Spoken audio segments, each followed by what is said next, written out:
Our next guest is driving the concept of lifelong learning and career reimagination at one of the nation's great universities, the University of Chicago. His name is Seth Green, and he's the dean of Chicago's Graham School. That is the home of the university's Center for Lifelong Learning. Through a variety of innovative programs, including the Leadership in Society initiative, the Graham School is creating new pathways for people at mid-career or even later to indulge their intellectual interests and reset their career and life trajectories. Randy told you earlier about a project that Imagine Solutions is working on with the University of Chicago and the Graham School, and I invite you to delve into it if you're interested.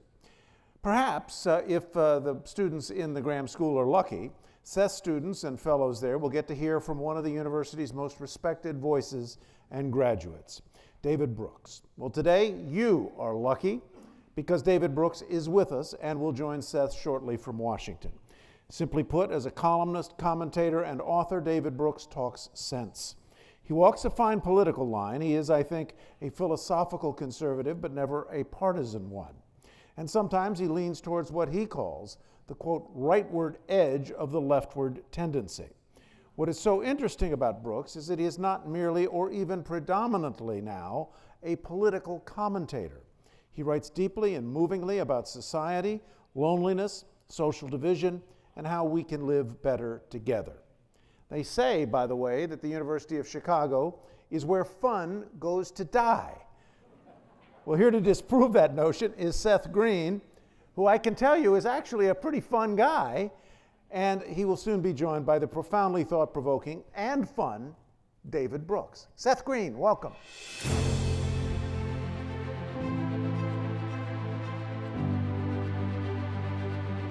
I am so honored to be here with all of you, and I want to say a special thank you to Randy and the board. I have admired so many incredible leaders in Chicago growing up as a professional in that city, and then a few of them, I didn't know where they went until I came here, and last night I literally saw all of them had now come to Naples and were part of this conference, and so I'm looking out at so many people that I deeply admire and am so excited to be part of this world with all of you. So I want to talk about what has been beautifully introduced by Tyler, this increasing longevity and what it means for a new structure of adulthood. And as you've heard, the real treat is that I'll ultimately be talking with one of our faculty members, David Brooks, who has been an incredible leader on this topic at the university and beyond. So what I want to talk about first is the longevity revolution. And then we're going to jump into what that means for a new structure of adulthood, how it's led to new principles at the University of Chicago for generativity, and then how we're actually approaching that in our courses. And David will talk about the course that he's led at the university on this subject. So how many of you are over 32 in this audience? Okay. So all of you have surpassed the longevity that was expected in 1900 globally. How many of you are over 73 in this audience? Okay, you're on borrowed time, according to this graph. So the main point of this graph, we have had a revolution, right? In just over a century, mind you, the University of Chicago came into existence in 1890, so we don't take sole credit for this change, but there are correlations between the two. But in a century, we had a more than doubling of global life expectancy. In the US, we had exactly a doubling because it went from around 45 to around where it is today. So there's longer life today, but there's also, and you've heard about this all day from people much more brilliant than me, there is a massive change now in health span because what's happening across science with AI now infused is we're building GLP-1s and biotech, and it is not just allowing people to live longer, but actually retain their mind and their bodies at the fullest levels through the end of their lives. And so if you are today 60 years old, you have a certain level of education and wealth, and you haven't had a major, like a significant stage 4 type cancer that could put a threat, then you have a more than 75% chance of going to 90. So we are in a totally different world where people are looking out, potentially when they retire from their long-standing career, at 30 more years where they can be highly generative. And of course, all of this is changing the economy. look at this, 20 years here, from 2005 to where we are today, the segment of the economy that was the smallest, 65 years and older, in the US, it's now the biggest. And people know that it's been the biggest in wealth for a long time. This is consumer spending. This is actual dollars being spent in the economy going from the smallest segment, 65 and older, to now being the biggest segment in a single generation. So we are seeing a massive change in our world, and all of this demographic change is taking place at one of the most dynamic times, which we've talked about a lot today, where AI is massively changing the broader economy and skill sets you need over just a period of years, let alone a 90-year horizon. Okay, so that's the revolution. The next question becomes, what does that mean for adulthood? And I'll say that going back to Greek mythology, which we love at the Graham School, there was a certain way of thinking about how people lived, right? And here was the riddle given to the Sphinx, and it was what walks on 4 legs in the morning, 2 legs in the afternoon, 3 legs in the evening, and no legs at night. Shout it out. Humans, right? And of course, that's how we thought about the world, that you learned crawling when you were young, then you worked with your 2 feet. You might have a cane. I know that's an old image, and we'll talk about that, of retirement, and then you were laid flat. Very simple 3-stage life. And then starting in 2010, there was an author, Mary Catherine Bateson, who wrote a brilliant book, and basically the big idea is we shouldn't see longevity as just extending old age. If people are living longer and better, it changes every chapter of life. And basically, there have been a lot of academics, but this boils it down really well. Instead of a 3-stage model, we now have a multi-stage model. How many of you may have finished your primary career, but may still be engaged in boards, in investments, or other activities? Raise your hand. Okay, so all of you have engaged this multi-stage life, and you're not alone. What we see in the data is that there are more than 25 million Americans who are interested in this multi-stage life. Not everyone has the same access to it. And in the workforce itself, especially in part-time roles, we now have 11 million people that are over 65, some by pressure of the economy, but many by choice because they want to continue to be generative in that way far into their 60s and 70s. We also had more businesses started by people between 55 to 64 than ever before by a multiple of 2 compared to what was a generation ago. So there are 2 shifts happening, right? We have a change in how people are living their lives, and then a change accordingly in how people are learning, because if people are going to be generative across their lives and the world's changing faster, you need to keep coming back to learn throughout life. So it was that context that we saw longevity and demographic change. We knew that as a learning institution, the University of Chicago needed to think about how do we use our intellectual assets to engage this changing life cycle. And so in 2022, we brought together 250 of the world's leading experts, as well as individuals in our target population, for a summit at the university to look at this question of how do we engage as a university, as a learning institution, in helping to empower this movement of individuals who want to have productive and generative multi-stage lives. And ultimately, out of that convening, we launched a major initiative in 2023 called the Leadership and Society Initiative. And the idea is we wanted to be in partnership with individuals who may have been finishing their long-standing careers, but instead of traditional retirement, were thinking about how they could be generative and impact society positively using their talents in this next stage beyond their primary careers. And we ultimately designed, with David Brooks and a number of other faculty members, a 3-part journey, where part 1 is getting to know yourself at this stage, because as people finish their career, sometimes they feel like they have a change in their identity, their purpose, and their community all at once. And so, who am I if I'm not in this particular position, and how do I think about what I want to achieve in this next chapter? What are the big issues in the world? How do I think about the overlap between who I am and the issues that matter around me? And then how would I actually chart a course? And in many ways, we see the university playing a semi-similar role to the role we play in 18-year-olds. We now get these high school seniors coming into our university who are brilliant, who have already built their AI systems, who are already entrepreneurs, but they're still asking some pretty fundamental questions about who am I outside this house I've grown up in, and what do I want to be? And it turns out in a longer life world, we have 50 and 60-year-olds who are sometimes asking those questions beyond their careers. And the curation is very different, but the same idea of a university being a home where people can explore big questions and actually discover who they want to be in this next chapter has a lot of similarity. Alongside that flagship offering, we've also built a whole menu of opportunities for people to really engage in midlife in these questions of how do you age well, how do you stay generative, and how do you navigate life's turning points. Across all these programs, we recently came out with what we see as 5 principles of generativity. And I want to share those, and then we're going to have a conversation with David Brooks, especially about his approach to curating this generativity in his classroom. So let me start that one big idea comes from Harry Davis. I don't know if any of you had Harry Davis, because I know some of you are Booth alums, and he's been there for 64 years. So talk about generative. And Harry was actually, his first 30 years, he was a marketing professor. And then he went into the dean's office at Booth, and it turns out that he realized, I'm really interested in leadership, because he was engaged in leadership, and he was really curious about it. And so he gets all these leadership books. He decides to start teaching it, because that's how a lot of faculty learn, is teaching others.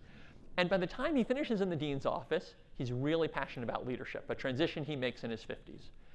And so it turns out that he then leaves the dean's office, and one of the existential crises you have in academia is if your office gets smaller, what books do you take with you? So it turns out his office was half the size. And he realized as he went to his new office, even though he was one of the most eminent professors in marketing, he didn't want to take his marketing books. He wanted to embrace leadership. So he only brought his leadership books. 30 years later, there is now a Harry Davis Center for Leadership at Booth. He turned out to be incredibly eminent in this new area. But what he talks about is he actually had to let go of his identity and achievement in order to start this new chapter. And he relates it to taking a trip somewhere, where if you go to a new destination, there may be pieces of what you've built over your life in your wardrobe you want to take because you don't want to go naked. But if you take everything you own, you're going to be worn down by that baggage. And so the number one principle of generativity for people making transitions, especially between a long-standing career and their next chapter, is travel lightly. Think about what you've built that relates to where you want to go and take those things. But if you no longer want to hold a big title, let go of it and embrace this new chance to be a beginner again. If you no longer want to be an expert and you want to be a learner again, let that occur as well. For some people, they want to go in a similar direction. Others don't. You need to travel based on where you want to head, not based on what you've accomplished to date. Second big principle, don't live in other people's minds. And what that means is that some people, because of their accomplishment or experiences, can feel narrowed by it. And I'll give you an example. This is a woman, Betty Vanden Bosch, who is one of our wonderful lifelong learners. She had held some really big positions, Chancellor of Purdue Global, Chief Strategy Officer of Coursera. But at 70, she realized, I really love cooking. And in this next chapter, I want to embrace it. Goes to Le Cordon Bleu, comes back to Chicago, tells a friend, you know, I remember a retail job when I was younger. And I want to experience just helping people think about cooking. And the friend says, oh, no, you can't work at the Spice House because you're, someone who's been a major executive. What will people think if they walk into the Spice House on the Magnificent Mile and they see you there advising people? Well, she's the type of person where when someone says you can't do something, that's like the very thing that motivates her. And guess what? A few years in, she's been working just 10 hours a week at the Spice House, absolutely loves it. She also sits on some boards and does some other things. But she decided she wasn't going to live in other people's heads of who she was, right? People may have a static impression of you based on who you may have been at one stage in your life. But we have many actors in us, and we play on many different stages. And one of the things that you want to free yourself of to keep that fluid intelligence alongside what may be the benefit of crystallized as you get older is staying open to all the possibilities and thinking about what's in your head and not in other people's. Third thing is nurture something that animates you. People have purpose and that's what keeps them alive. There's a ton of research on the neuroscience of when people believe they have some greater meaning. That could be grandkids, it could be a major cause, it could be being in a social community where you feel like you're building relationships that matter to the people around you. For Janet Foudy, who was a part of LSI, she had just finished as CEO of Deloitte, and she went through a process saying, I want to really impact women's health. And she would have loved the earlier presentation today because now she's building a fund specifically devoted to trying to deal with the fact that women live 5 years longer in the US, but actually have similar health spans in terms of numbers, so they have about twice as many years with life and not health. And there's been an underinvestment, and she wants to address that. And she's someone who is motivated by that purpose, so she wakes up every day, even though she's no longer in the same role, but in a new ability to embrace life and see the contributions she's making. The fourth is contribute to the lives of others. It turns out that contributing to others, being philanthropic, is one of the most selfish things we can do. Especially on the upper end, you get very diminished returns on what you might do for yourself. There's actually a lot of research that when people feel like they're contributing to a cause that they believe in and part of a greater good, they get huge psychic benefits. So I always tell people it's the most awkward idea on earth, but the most altruistic people are really the most selfish because they're the ones who ultimately benefit from that generosity because they feel the impact that they're having on so many others. And this is Matt Brooks, another LSI fellow, served in our military for more than 20 years, came back, built a very successful business. I sold the business to private equity and then realized, wait a minute, I want to make a difference. And that was what really motivated me in service, in entrepreneurship. He's built now a fund to be the early investor in veteran-owned businesses and is helping veterans across the country to launch theirs as his way of thinking about how he engages this next chapter. The final suggestion, which I love, comes from Melody Hobson. Melody was in a conversation actually at the university as part of a series we call Enduring Excellence with Tyler about how you sustain purpose across your life. And I think she had one of the best quotes. She said, when I walk into a meeting, my goal is not to be the smartest in the room. My goal is not to be the expert in the room. I want to learn more than anyone else in that room. And so I'm always thinking to myself, what's the question I can ask everyone else so that I can learn from them? And I literally want to leave every meeting having everyone say, Melody, she's the learn-it-all, not the know-it-all, the learn-it-all. And she has described that as one of the things that keeps her quote-unquote young, because she feels like she is a kid at the candy store learning every time she makes an investment and every time she's in a room with others. And I have to say, after hearing her just describe that idea, now every meeting I walk into, where maybe I had that idea I wanted to be the expert, I now really think in my own mind, I want to be the learn-it-all. What questions? What can I learn from all of the incredible people around me? Well, speaking of one person we can learn from, David Brooks is one of the most significant figures in our efforts, and he's also one of the most incredible human beings on this earth. And so I believe he should be coming up on the screen any second. There we go. Hello, David. You are larger than life here. Welcome. Let me try to unmute myself. Hello, Seth. Well, we are grateful to see you. Yes, we hear you. There is actually an echo, but we'll see if that goes away in time. And it just means that everything you're saying will echo here twice, so people will really get the message. Well, so David. Elvis is in the building. So you wrote an incredible book. Well, you've written many, and they all are bestsellers. But in 2019, I should say, you wrote the book A Second Mountain. And that was about your own journey in midlife and how you wanted to go beyond professional accomplishment, the first mountain, and into the second mountain of purpose. And I'm curious if you could talk a little bit about your own experience at that time and what led you to write the book, and then we'll kind of go a little bit broader and think about the meaning for society. Yeah, the general idea behind that book was that most of us get out of school and we have a first mountain to climb, which is a career mountain, some attempt to achieve some sort of success, some sort of significance, some impact on the world. And one of three things tends to happen. The first is you achieve the success you dreamed of and maybe surpassed it, and it's vaguely dissatisfied. And that was more or less my story. I achieved more career success than I ever thought I would. I remember the first day I had a book on the bestseller list, and my agent called me, and it just felt like nothing.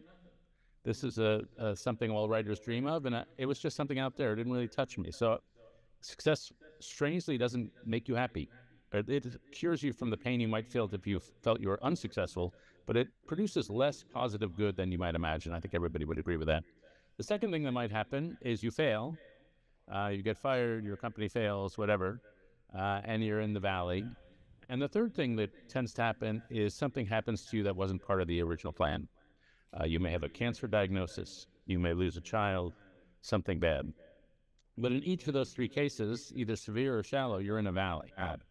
And in my case, the valley was not a career failure or anything, but I was in a tough period in life where my marriage was ending, my kids were leaving home to go to school, and I realized that I'd sort of been misleading my life. I had had a lot of career friendships. I had people I called weekday friends, but especially after my kids' sports teams went out of my life, I didn't have a lot of weekend friends. And those are the people you can call at 3 in the morning. And so I did what any male idiot would try to do in those circumstances. I tried to work my way through it. And workaholism is a very seductive form of therapy and when you're in an emotional crisis. Right.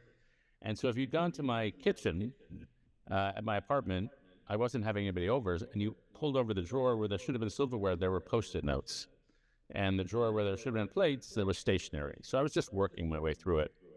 And I experienced a fair bit of pain, which came in the form of loneliness and sort of pain in my stomach. And I read a book by Paul Tillich, the theologian, who said that moments of suffering interrupt your life and remind you you're not the person you thought you were. They carve through the floor of the basement of your soul, and they reveal a cavity below, and then they carve through that floor and they reveal a cavity below. So in moments of hardship, you see deeper into yourself than you did ever before. And then I read a book by a guy named Henry Nouwen, as a Catholic theologian, who said, when you're in pain, you have to stay in the pain to see what it has to teach you. And I was like, screw that, I want to get rid of the pain. But he wasn't wrong. And then the third thing I read was by a short story writer named Frederick Buechner, a novelist, who said, in those moments of suffering, you can either be broken or broken open. When you're broken, you callous yourself over, you make yourself impermeable. When you get broken open, you make yourself even more vulnerable. And I decided that's what I wanted to do. And so I think we proceed individually and also nationally as a society through a process of rupture and repair. And the hard part about moving to the second mountain is none of the old formula work. The first mountain is all about acquisition. Your ego's in charge. You're doing what your ego wants. The second mountain is about contribution. It's about generosity. It's about generativity. And so Einstein has ascribed a quotation that he didn't really say, but it's not wrong, which is that you're not going to solve your problems at the level of consciousness at which you created it. And so you have to move to an entire new shift in consciousness. And when you have a change, you might change where you live, you might change your job, but when you have a transition, you change your entire consciousness. Yeah. And so what I went through, and I think what people go through in retirement, is a transition. And just finally, the hard part about a transition, it has three phases. There's the abandoning of your old self, the time in the neutral zone when you have no clue what you're doing, and then the adoption of your new self. And that time in the neutral zone is super hard because you really are lost. But you got to stay in the neutral zone because shifting your consciousness is not something that happens overnight.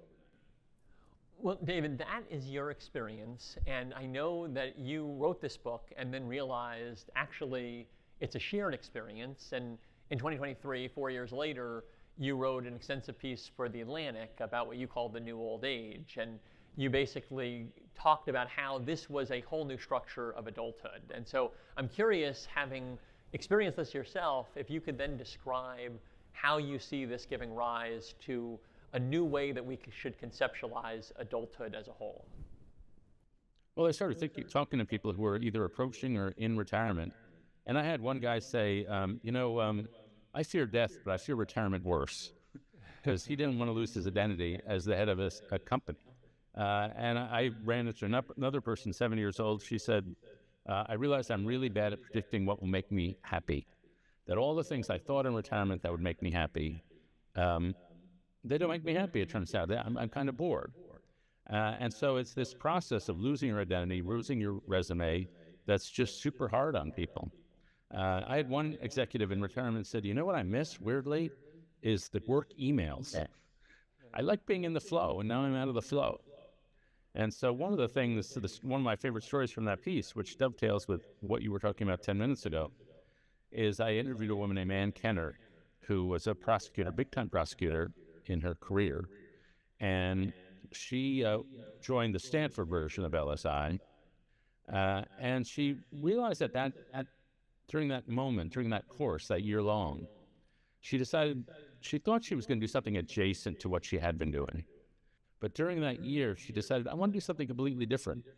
I want to do something I know nothing about. And so what she did was she decided, I've always loved Anne Boleyn. And when you look at people going through this process, very often they go back to childhood, some love they left behind. They have to re-examine their childhood. So she had always loved Anne Boleyn, the wife of Henry VIII. And she decided to write a play about Anne Boleyn. She knew nothing about playwriting, but she said to me, you know, who gives a shit? I'm 65, I can fail. Who cares? And I love that attitude, because you've earned the right to do that. And so when I talked to her a little while later, a theater company in San Francisco was putting on her play, and she was having the time of her life, sitting in on the readings in the daytime, fixing the script in the evening, and it was just tremendously rewarding. And I loved that attitude of widening your horizon of risk. I'll tell one final story on this. One of the things I found is that entering your retirement is not dissimilar from leaving school. It's a similar leaving behind the old life and walking out into an ocean that seems to have no markers. And one of the first rules that I've learned about both those moments of rediscovery is you've got to widen your horizon of risk. I had a friend who, she got out of college, she applied for Teach for America, she didn't get in, so she Googled Teach Abroad. And some guy in Korea said, we need an English teacher in our little fishing village in Korea. So she told her parents it was a big supervised program, lots of structure, but it was just a guy in Korea. And so she flies to Seoul, transfers to the little airport. She lands at about 11 at night, and there's nobody there to greet her. It's just, she's sitting on a bench, she has no money, she speaks no Korean, and the airport closes. And then there's only one person next to her, and it's a monk, and he leaves. And then at about 1 in the morning, a van pulls up, and there are 5 Korean guys in it. And they said to her, are you our teacher? And if my daughter did this, I would kill her. But they said, get in the van. And she got in the van and had a wonderful experience in Korea for the next 18 months. And forever after, her horizon of risk was wide. And she says, once you widen your horizon of risk in retirement or in adulthood, it never goes back. You figured, well, I handled that, I can handle this. And that process of widening your horizon of risk is the first step in whatever you're going to do next. Well, so David, you have counseled now 100+ fellows through this moment in their lives at the university, and you've talked with them about how do you embrace this next stage. Can you talk about some of the practical advice you've shared about how to approach really leaning in as you've described? First, you have to have a realistic conversation with yourself about how hard you want to work. Some people just don't want to, they want to work 10 hours a week. That's totally fine. Other people want to work 40 or 50 hours a week. So you got to have an accurate assessment of how much effort you really want to put in. Second, you have to shift from the paradigmatic mode to the narrative mode. Most of us in our work life, we're in paradigmatic mode. Paradigmatic mode is like making a case, making an argument, making a PowerPoint presentation. Narrative mode is telling a story about your life. And you have to tell an accurate story of your life starting today and where is it going to go. And that just takes a shift, and it takes a lot of self-reflection. And so you have to get over the panic that many people seem to have doing true understanding yourself, true self-understanding. The third thing is you have to develop a capacity to be seized. Finding the next thing you're going to do is less like choosing to buy a car and more like falling in love. That you have to, something outside yourself has to touch something inside yourself and set off a nuclear reactor. And you can't really control that process any more than you can control whether you fall in love with somebody. And so how do you put yourself in a position that you're likely to fall in love with some activity, some mission, something? Uh, the phrase I've used is 3 adventures a decade. When my oldest son hit 30, he felt he was behind his colleagues because they had gone into one profession and they were advancing up their profession. My son, by contrast, spent 4 years in the military, was a kindergarten teacher in Nairobi, Kenya, and helped work at a sports camp and worked in business. And so he had tried 3 or 4 different things in his 20s, and he felt he'd missed that decade. He was falling behind. I said, no, you did exactly what you should be doing with your 20s, 3 adventures a decade, especially when you're trying to figure out what to do next. And if that's true in your 20s, I think it's true every decade of our lives. We should have three adventures a decade, and certainly should be true in your 70s because you've earned the right. So you're never going to find out what you want to do until you try it and figure it out. Then, once you're in the midst of trying things, it's a process of discernment, not decision. And so you're not reading what is admirable about the world out there, or the job out there, or the cause or the mission. That's not the thing. The thing is, how does it affect you? Does it stir a fire in you? It could be that feeding the world's poor is a wonderfully noble thing to do. It just doesn't happen to arouse your passion. And if it doesn't seem fun, it doesn't matter how noble it's going to be. People aren't going to do it. And so I say, look for enthusiasm. What's the thing that I'm really enthusiastic about doing? I'm not doing this because I ought to do it. I'm doing it just because I genuinely want to do it. Second, look for indignation. I had a friend who was a sports reporter, and she happened to see video of the Tiananmen Square massacre. And her first reaction was indignation. She was fury at what the Chinese regime was doing to those students. And then with self-examination, like, why am I a sports reporter writing about volleyball when all this is happening? And she then went on to write a book about genocide and became a U.S. ambassador to the UN. And so she listened to that sense of indignation. They gave her a sense. And then finally, look for admiration. Where do you find a group of people who seem to be doing something extremely worthwhile? When Warren Buffett was a little kid, his dad took him to Wall Street, and he walked through a Wall Street brokerage firm, and he looked at them and said, wow, those people are doing something extremely worthwhile. That's my magic circle. Those are the people I want to join. So if you're listening to those emotions of enthusiasm, indignation, and admiration, they'll be the markers that people find it useful as they try to figure out what to do.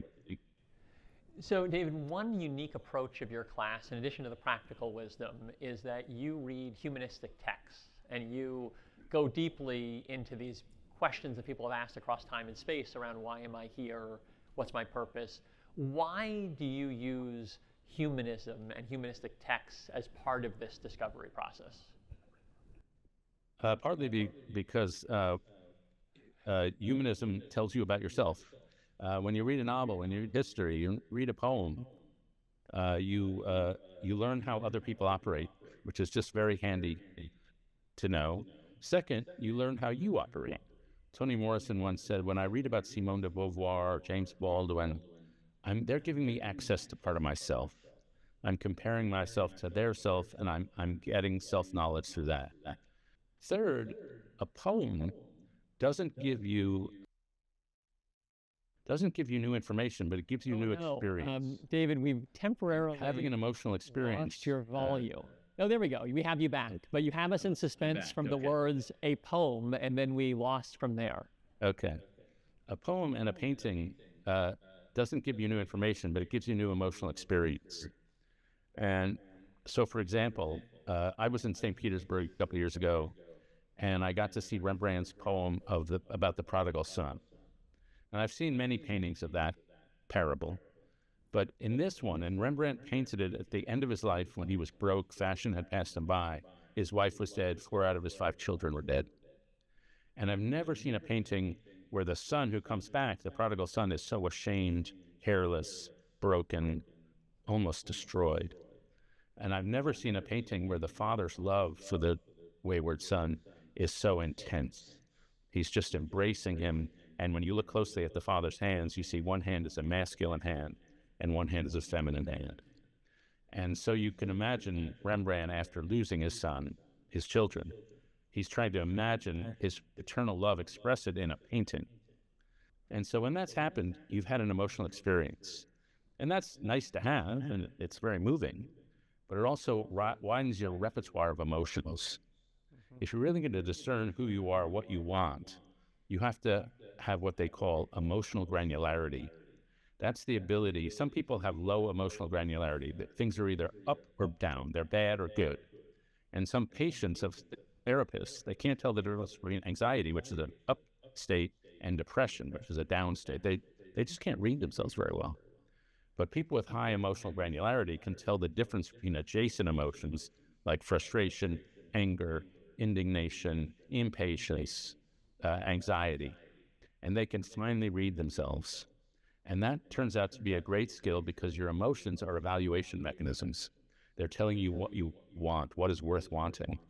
And one of the key things that is put before us in all of our lives, but especially in these transitions, is what do I really want? Deep down in my soul, what do I really want? And that's a surprisingly hard question to answer because it comes from, your desires come from down here. But I had a professor at Chicago back when I was an undergrad who said what distinguishes people is not their beliefs, not their ethnicity, not even their skin color. What truly distinguishes people is the ruling passion of their soul. That some people are lovers of understanding, some people are lovers of action, some people are lovers of justice, some people are lovers of beauty. And one of the nice things about this final stage of your life, the vibrant stage of your life, is you can shed some of the shallower motivations, some of the shallower loves. Like, when you're younger, you have to make it a living. You have to do certain necessities to please the system, to please your boss. But when you're older, you can shed some of those and you can adopt the moral motivations. My passion for beauty, my passion for justice, my passion for compassion. But understanding what your true desires are, I think that takes an advanced degree in humanistic inquiry. And then the final thing I'll say is, we just live in a crueler and sadder society these days, where people are lonelier, people are more depressed, people are more pessimistic, people are meaner, and we've lost the humanistic core of our culture. And so just the capacity to treat each other with kindness and consideration and respect in the complex circumstance of life, that's what the humanities help us do. And fewer people are majoring in the humanities, fewer people are reading fiction, fewer people are going to art museums. And so getting back in touch with all that soft and squishy stuff turns out to be hard and practical. Well, so David, you are not just a teacher. I now consider you in part a student, because after going through this journey with more than 100 fellows, you just recently announced your own next chapter. And so I'm curious if we could close there, maybe talk a little bit about what motivated you, and then give us a snapshot of what's next for David Brooks. Yeah, when I was a kid, I was raised by my grandfather, importantly. And he was a guy who was a lawyer, but he didn't try cases. He mostly sat in his law office writing letters to the editor of the New York Times. And when I got hired to be a columnist there, it was like a fulfillment not only of a personal dream, but of a family dream. And so working at the Times was really a wonderful experience I had for 22 years. But I'm 64, and I thought, well, I'm not yet retiring, but I'm going through this chapter, really. As a writer, you don't have to retire. I'm not a CEO or something. And if I'm doing the same thing in 2036 that I was doing in 2003, I think I'll be disappointed in myself. And I, wanted to get back to my true loves, which were writing long essays and not short newspaper columns. Second, as I said, I thought the country is going through this process of dehumanization. And I had a great humanistic education that was the making of my life at the University of Chicago when I was an undergrad. And it changed the whole trajectory of my life.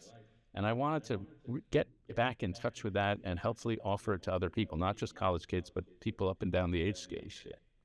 And so I decided after much talking and deliberation to leave the Times. And I really think you do have to change your circumstance.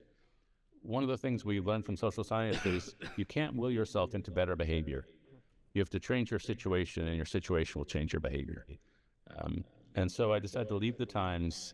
I'm going to do long magazine writing for The Atlantic, I'm going to, Yale University to both create a culture of intellectual diversity there, but also to start a podcast where I'm going to get to talk to the greatest teachers in America about the biggest issues of life. And so, for example, I haven't asked him yet, but one of the guys at the LSI program is a guy named David Ray. He's a classicist and a philosopher, I guess.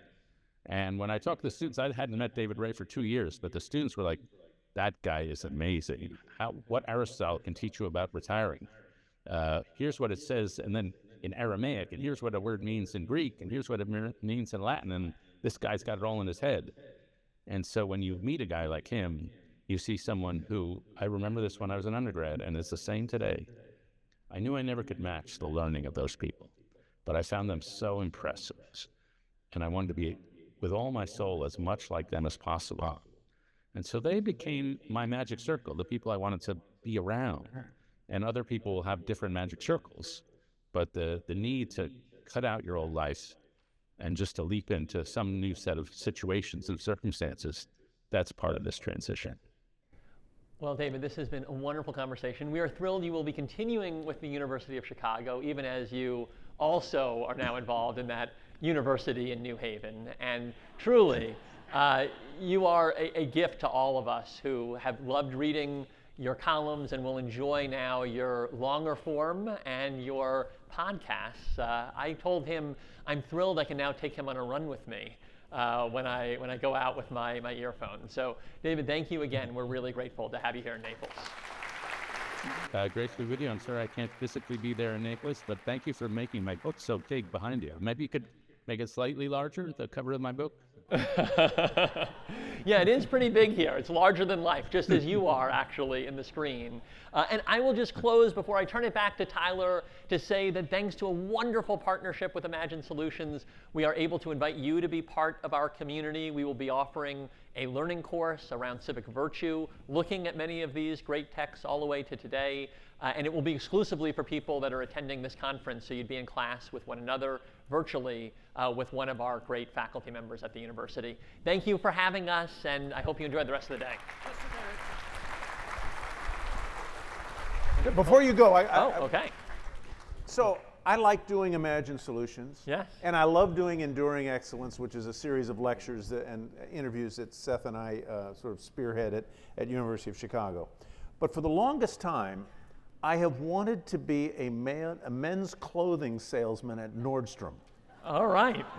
Should I try it? Should I do it? You should be, because you can tell everyone, I literally was at CNBC. I know how to dress and impress better than anyone. That's right. And everyone will just take your recommendations. And if you don't like someone, you can give them bad recommendations. They'll take it anyway, and then they'll show up. You know, so it's a lot of fun. So I'm taking that as a yes. You should try Definitely. it. I should definitely try it. That was a conversation that I want to go watch again. Well, thank you. And it was just really wonderful. Seth, it's great to be with you as always. Thank you, Ty. Seth Green, one more time. Thank you.